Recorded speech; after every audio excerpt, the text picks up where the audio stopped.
این اینجا داخل بوبی من میگم که این اینجا را ریمون کردن اکو شپاکیلوف کردن اکو مقصد جورا کافه زدن که اینجا پرپال اسکلت میشه و اینجا آقا تو را گفتم که میتونم همه کارا میتونم چون باور نمیکنم بوبی جان آخه تی آدم مسافد اکی جا میتونی یافته از توی جوان در کره تستر کره بود ما ای جوان در زور کار میکنم میتونم آخه تو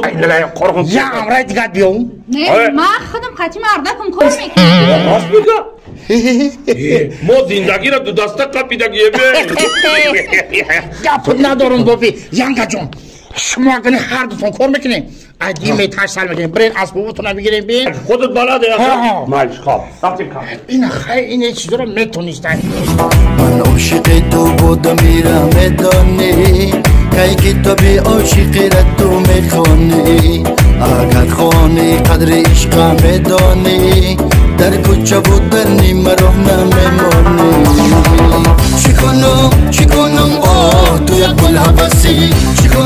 چی کنم که به مقصد میرسی بیه انا سلام علیکم دوستان عزیز ناگفتنمانا پیش از نمار را تماشا کردن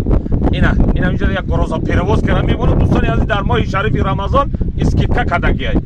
110 روبل بود اینا بازی 80 روبل کدگی ادا کده پروتون آمد یک چی بور کدگی شولی یک لود کچک بور کدگی موارد سر ادا موارد کو بنور 110 روبل بود اینا با 80 روبل کدگی مرا من این رقمشون زنگ بزنید با خود چیزی هست که یافته روی کنی و تن روی کنی وطن رو کنی اینا آمدیم ینگا سوزن تیجی سلامتی خوبه بله کوالدرات بیجا مسلط کنی فرور برو مرا توخی راست میگه ینگا فرور برو مرا شب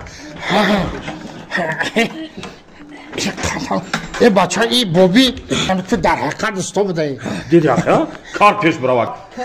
ینگام الکتروموبیله یا بیا اینجا بوبی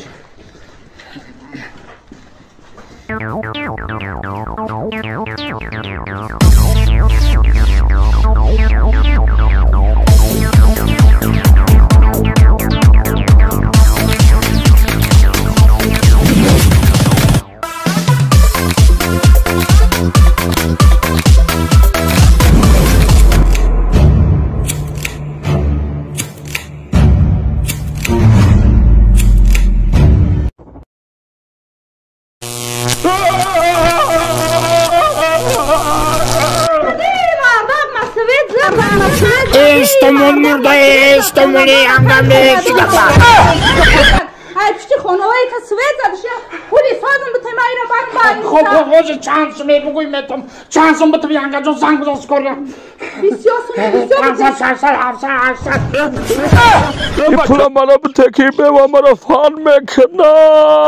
ای خیلی سوز بوده چون میکنی پولا